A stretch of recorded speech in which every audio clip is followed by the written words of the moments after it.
Okay, तो चलिए चलते हैं क्लास की तरफ। और लास्ट क्लास में हमने पढ़ा था प्री इनकॉर्पोरेशन कॉन्ट्रैक्ट्स और प्रोविजनल कॉन्ट्रैक्ट्स।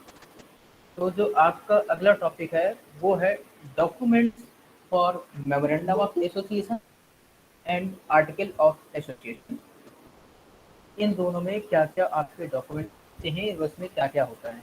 तो वैसे तो हमने काफ़ी कुछ ऑलरेडी पढ़ रखा है इसके बारे में, लेकिन फिर भी हम इसका थोड़ा-सा एक रिव्यू कर लेते हैं कि इसमें क्या है। क्योंकि जब हमने मेमोरेंडम ऑफ एसोसिएशन पढ़ा था और आर्टिकल ऑफ एसोसिएशन पढ़ा था, तो हमने इसके बारे में काफ़ी कुछ बता रखा है। तो लेकिन चूँकि आपके इसमें टॉपिक भी दोबारा से आ गया है सिलेबस में, तो हम डिस्कस करते हैं। और मेरे ख्याल से आप लोगों को इसमें और भी अच्छे से समझ में आ जाएगा। चलिए, तो अगर हम बात करें कि जो मेमोरेंडम ऑफ एसोसिएशन होता है उसमें क्या-क्या होता है, तो उसमें हमने बताया थे 6 क्लॉज़ होते हैं। उसमें 6 क्लॉज़ होते हैं। अब वो 6 क्लॉज़ कौन-कौन से होते हैं हम एक-एक करके बता रहे हैं। सबसे पहला तो नेम क्लॉज़। सबसे पहला होता है name clause, domicile clause, object clause, liability clause, capital clause और अ, सब्सक्रिप्शन क्लॉज़। ये आपके जो क्लॉज़ हैं, इन्हीं के बारे में हमें पढ़ना है कि इनमें क्या-क्या होता है। तो चलिए हम सबसे पहले इसके एक-एक क्लॉज़ के बारे में देखते हैं कि नेम क्लॉज़ हमारे पास क्या होता है। ये है पहला name clause. A company being a legal entity must have a name of its own to establish its separate identity. The name of the company is a symbol of its independent corporate existence. The first clause in the Memorandum of Association by which a company is known. The company may adopt any suitable name provided it is not undesirable. Section 20 provides that no company shall be registered by a name which, in the opinion of the central government, is undesirable. A name which is identical with or too nearly resembles the name by which a company in existence has been previously registered will be deemed to be undesirable. चलिए, अब जरा हम इसको थोड़ा सा हिंदी में पढ़ लेते हैं, क्योंकि ऐसे में ये अभी समझ में नहीं आएगा, तो हम इसको समझ लेते हैं। सबसे पहले बात,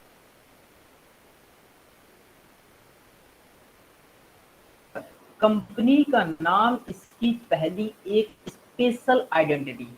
अगर आप किसी कंपनी को पहचानते हैं तो उसके नाम से पहचानेंगे, ठीक?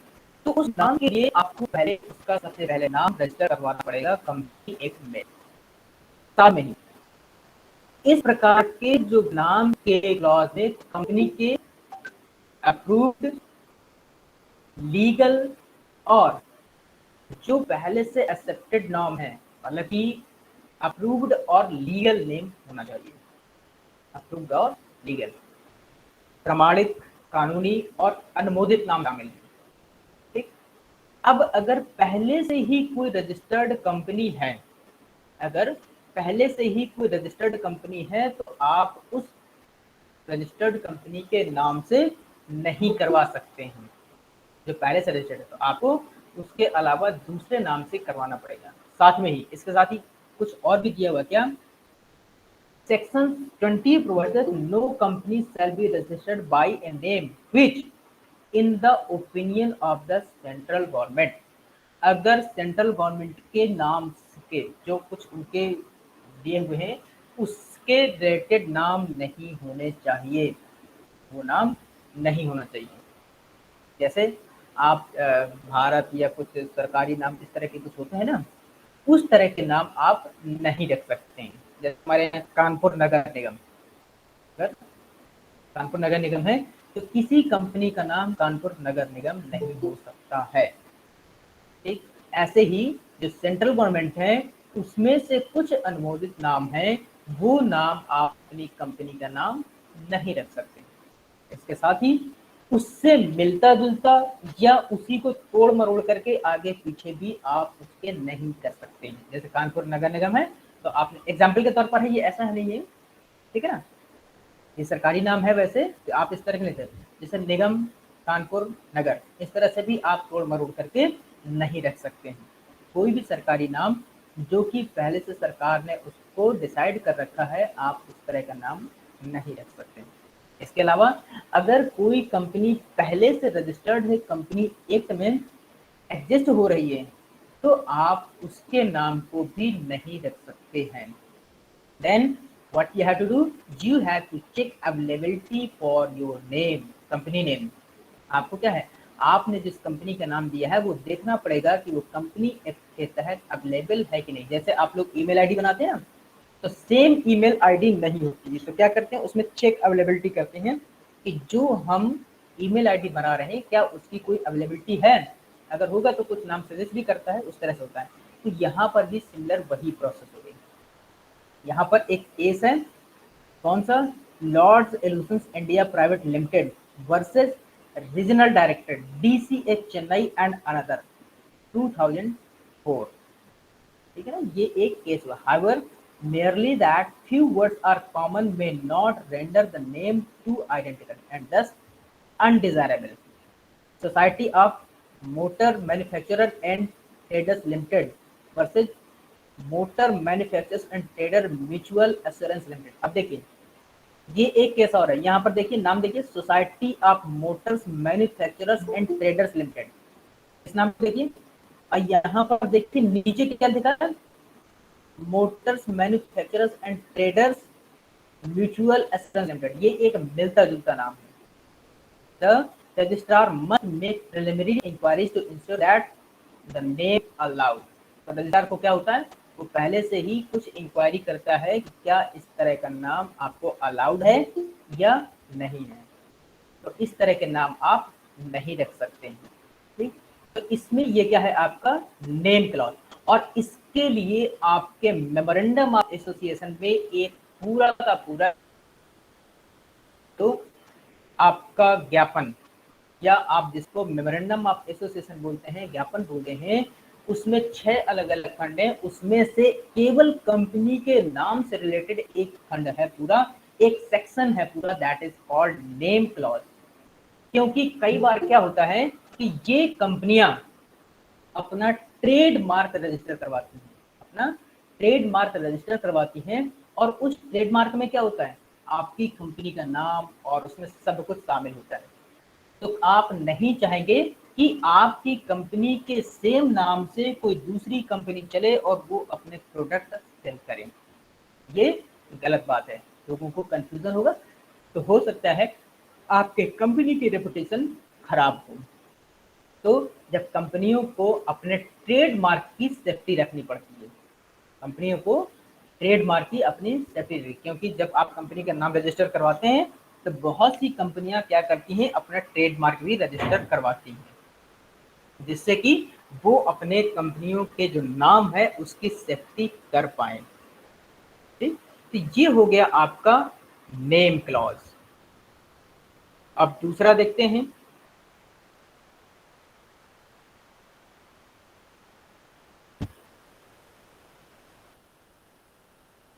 Situation clause.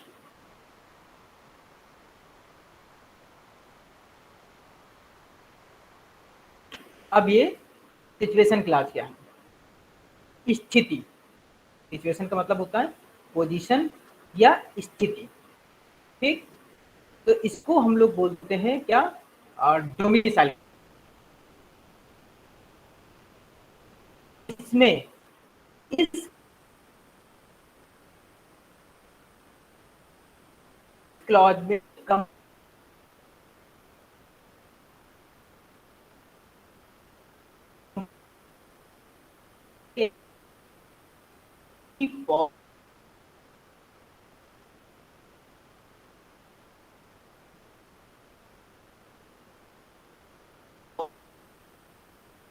शामिल हो।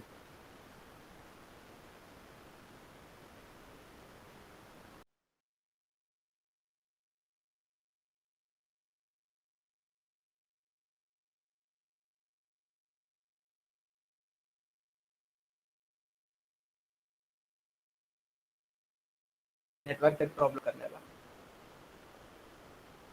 जितने भी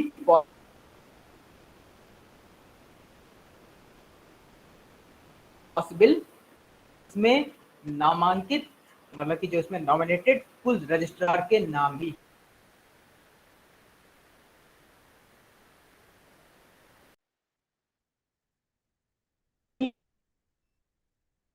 सभी डिटेल शामिल थे। इसमें क्या नहीं हो सकता, इसमें जो रजिस्टर कार्यालय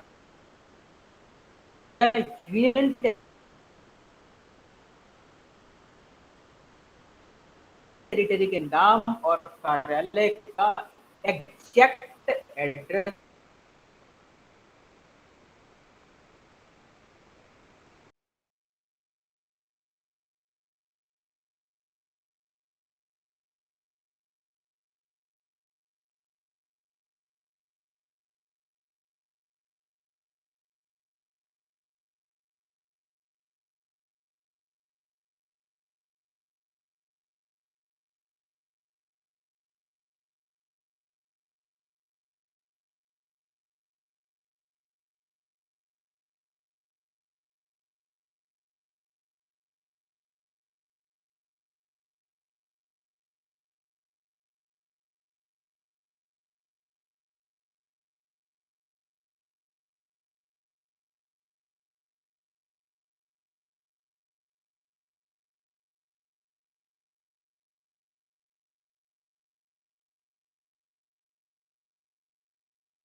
तो हमने अभी तक जो मेमोरेंडम ऑफ एसोसिएशन है उसके बारे में पढ़ा। अब हम पढ़ते हैं contents of article of association के बारे में। तो आर्टिकल ऑफ एसोसिएशन में जो कंटेंट है उसमें क्या क्या होते हैं। पहला, जो कंपनी एक्ट में एक दिया हुआ टेबल ए उसका कुछ पार्ट या पूरा पार्ट तो आपको इसमें लेना होगा। साथ ही अडॉप्शन ऑफ प्रिलिमिनरी कॉन्ट्रैक्ट्स, जो प्रिलिमिनरी कॉन्ट्रैक्ट्स अडॉप्ट किए जाते हैं उनके बारे में। प्रिलिमिनरी कॉन्ट्रैक्ट्स हम लोग कल पूरा और प्रोविजनल कॉन्ट्रैक्ट्स क्या होते हैं वो सारा हम लोग सब इसमें पढ़ चुके हैं। Number and value of shares, कितने शेयर्स हैं और उनकी क्या वैल्यू है। Issue of preference share, preference share क्या होते हैं आपको पता हो, अगर नहीं पता होगा तो अभी आगे हम इसमें देखते हैं, अगर सिलेबस में होगा तो हम लोग बात करेंगे, नहीं फाइनेंशियल मैनेजमेंट में तो फिर पढ़ेंगे ही पढ़ेंगे। तो अगर कंपनी प्रेफरेंस शेयर इशू किए हैं तो उनके बारे में होना चाहिए। अलॉटमेंट ऑफ शेयर, कितने लोगों को शेयर्स अलॉट किए गए हैं और कितने शेयर अलॉट किए गए हैं। कॉल्स ऑन शेयर, अगर हमें कोई शेयर पर कोई वैल्यू कॉल करनी है तो जैसे कि हमने अभी पीछे एक एग्जांपल लिया था कॉल्स अपॉन, मतलब कि किसी ने हमें शेयर इतने लिए और उसका कुछ पार्ट बाकी है तो हम उसको कॉल्स ऑन शेयर कर सकते हैं। जैसे हमने लिया कि हमने 100 शेयर लिए थे और हमारे पास अभी इतने शेयर बाकी है तो हम उसको चाहे तो कॉल्स करके ले सकते हैं। ये आपको शेयर्स के बारे में थोड़ा सा जानकारी होना चाहिए कि कैसे ये इशू होते हैं और शेयर क्या होते हैं, प्रेफरेंस शेयर क्या होते हैं।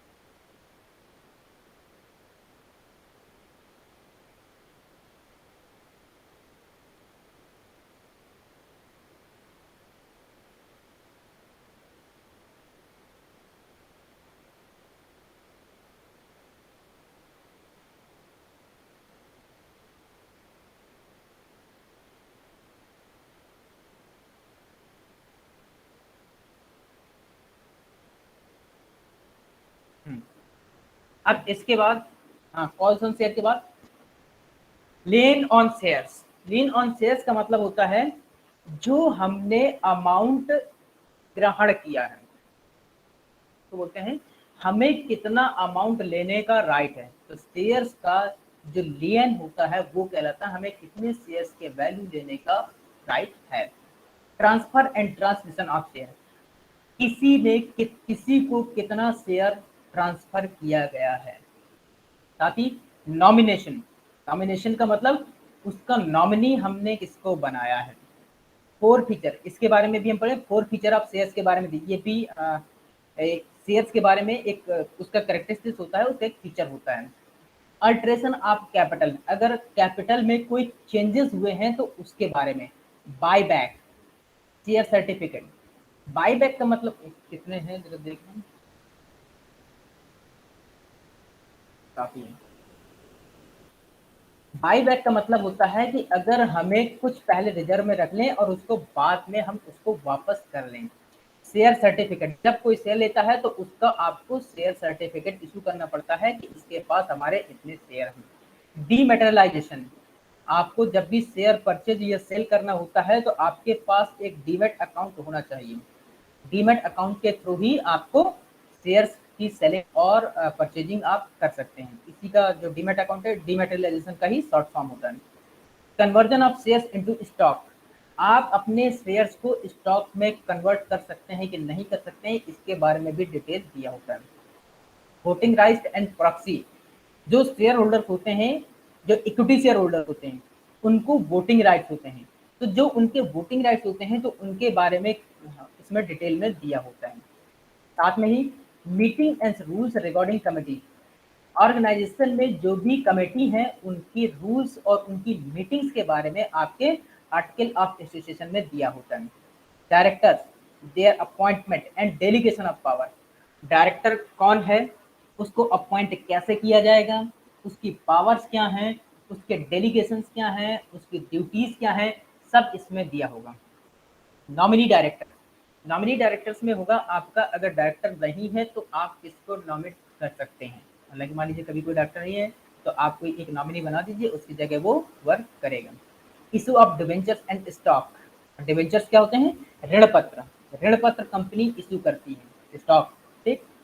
ऑडिट कमेटी, ऑडिट कमेटी क्या होती है, कब कब ऑडिट होगा, किस किस चीज़ का ऑडिट होगा, जो फाइनेंशियल आपकी बैलेंस शीट वगैरह होती है ना, तो ऑडिट कमेटी के मेंबर कौन कौन से, ये सब उसमें आपके आर्टिकल ऑफ एसोसिएशन में दिया होगा। Managing director, whole time director, manager, secretary, इनके अपॉइंटमेंट, इनके रेन्यूमरेशन, इनकी पावर, इनकी ड्यूटीज, इनके सबके बारे में इसमें दिया होता है। एडिशनल डायरेक्टर, अगर कोई एडिशनल डायरेक्टर की जरूरत होती है तो उसके क्या क्लॉज हो सकते हैं, ये भी इसमें दिया होता है। सील, सील का मतलब होता है कंपनी की मोहर, उसके बारे में डिटेल में दिया होगा। रिन्यूमरेशन ऑफ डायरेक्टर, डायरेक्टर्स को कितना पेमेंट किया जाएगा। General meetings, director meetings, general meetings वो होती हैं आमतौर पर जो अभी मंथली, ईयरली या वीकली जो भी मीटिंग्स होती हैं वो होती रहती हैं। डायरेक्टर्स लेवल की मीटिंग कब होती है, उनका कैसे नोटिफिकेशन जाएगा, उसमें कब कितने बोर्ड ऑफ डायरेक्टर्स कौन से होने चाहिए, तो उस मीटिंग के बारे में सारा डिटेल्स इसमें होता है। बोरोइंग पावर्स, कंपनी कितना बोरो कर सकती है बैंक से, जैसे लोन लेना है, बोरोइंग का मतलब होता है लोन लेना या उधार लेना, तो कंपनी की कितनी कैपेसिटी है बोरोइंग की। डिविडेंड एंड रिजर्व, अगर कंपनी ने शेयर इशू किए हैं तो डिविडेंड उसकी पॉलिसी क्या होगी, कितना डिविडेंड मिलेगा शेयर होल्डर को, या फिर कंपनी अर्निंग को रिटेन कर लेगी, इसके बारे में डिटेल्स दिया होगा। अकाउंट्स एंड ऑडिट, जो कंपनी के अकाउंट्स है उनको ऑडिट करना, इसके बारे में आपको डिटेल में दिया होगा आर्टिकल ऑफ एसोसिएशन में। वाइंडिंग अप, अगर कंपनी कभी बंद होती है तो उस केस में क्या हो सकता है। Provision regarding common seal and capitalization of reserve, तो जो आपका प्रोविजन कॉमन सील के रिगार्डिंग जो जो भी रूल्स और रेगुलेशंस होते हैं वो उसमें दिए होंगे। साथ में ही कैपिटलाइजेशन ऑफ रिजर्व, जो आपके पास रिजर्व है उसको कैपिटलाइज करना, मतलब कि पूंजी में कन्वर्ट करने के लिए आप कैसे कर सकते हैं, ये भी इसमें दिया होता है। तो ये सारा का सारा आपका क्या है, आर्टिकल ऑफ एसोसिएशन का कंटेंट है। आर्टिकल ऑफ एसोसिएशन का कंटेंट, ये सारे डॉक्यूमेंट्स पूरा एक तरह से ये मान के चलिए कि इसमें पूरा सब कुछ, सारा रूल्स और रेगुलेशन जो कंपनी को कैसे चलाना है, ये सारे के सारे इसमें दिए होते हैं। सो at most caution must be exercised in the preparation of the articles of association of a company, मतलब कि इसमें आपको जब भी कंपनी के आर्टिकल ऑफ एसोसिएशन को आप बनाते हैं तो उसमें सावधानी बरतनी चाहिए। At the same time certain provisions of the act are applicable to the company notwithstanding anything to the contrary in the articles, क्योंकि ये सारे के सारे प्रोविजंस आपकी कंपनी में अप्लीकेबल होते हैं। Therefore, the article must contain provision in respect of all matters which are required to be contained therein so as not to hamper the working of the company. तो इस वजह से इसमें सारे वो रूल्स और रेगुलेशंस होने चाहिए जिससे कि कंपनी को चलाते हैं और उसको ऑपरेट कर सकते हैं। ऐसा बाद में नहीं होना चाहिए जिससे hamper the working of the company letter, बाद में कंपनी की जो वर्किंग है उस पर कोई उसका इंटरेस्ट या इम्पैक्ट पड़े। तो ये हैं आपके डॉक्यूमेंट्स या contents of memorandum of association और आर्टिकल ऑफ एसोसिएशन। इसके बाद कल हम लोग पढ़ेंगे doctrine of ultra vires, ultra vires, virus नहीं है वायर्स है, VIRES, ठीक है ना इसी को। तो अब सभी लोग अपना नाम प्लीज मैसेज बॉक्स में लिख दीजिए, बहुत कम लोगों ने लिखा है, प्लीज सारे लोग लिख दीजिए क्योंकि बीच में नेटवर्क कई बार गया है तो इसमें से प्रॉब्लम हो जाती है। तो सभी लोग प्लीज अपना नाम लिख दें। उत्कर्षिता, स्वाति, आदित्य, श्याम जी, उज्जवल, मुस्कान, अनुज, वर्तिका और बाकी लोग भी लिखते हैं भाई।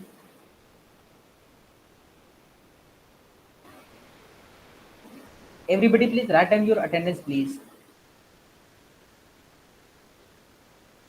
नाम बुलाना पड़ेगा क्या?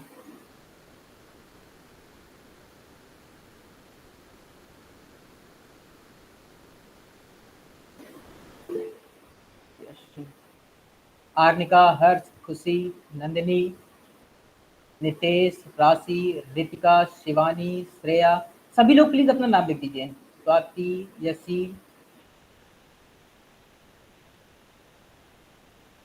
यशनी, Kritika and everybody please write down your name. सभी लोग लिख दीजिए। नेटवर्क चला गया था ना, तो बीच में ये अटेंडेंस आपकी चली गई थी। आई नो कि कुछ लोगों ने पहले लिखा था, लेकिन बीच में प्रॉब्लम की वजह से जो है।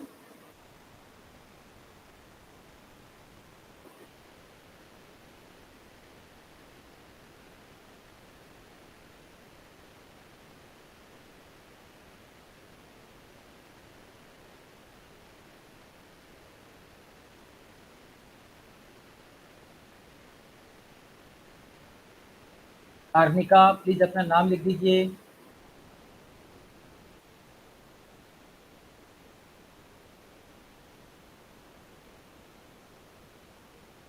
खुशी अरोड़ा प्लीज आप भी अपना नाम लिख दीजिए। के अलावा और कौन है?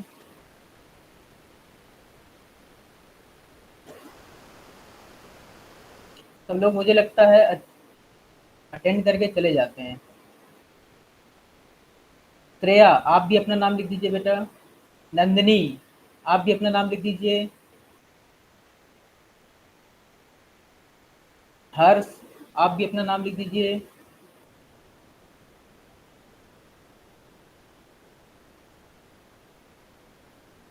प्लीज जिन लोगों ने अपना नाम नहीं लिखा वो लिख दीजिए अभी। खुशी, आर्यिका, हर्ष, नंदिनी, आनिका ने लिख दिया ठीक। खुशी अरोड़ा आप भी अपना नाम लिख दीजिए बेटा। हर्ष का हो गया। नंदिनी, नंदिनी आप भी अपना नाम लिख दीजिए।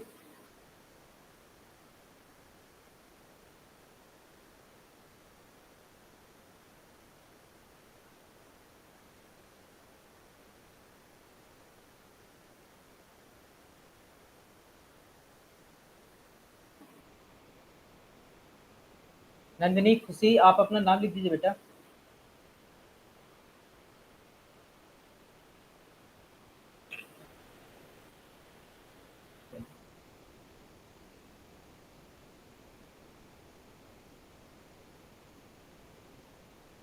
तो thank you to all of you और सी यू टुमारो।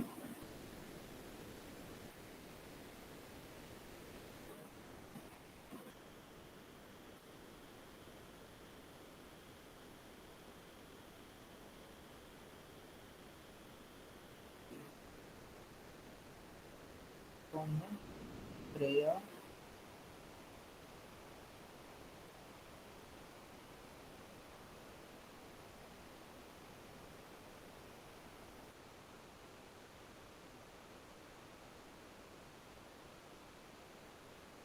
चलिए, see you tomorrow with next topic.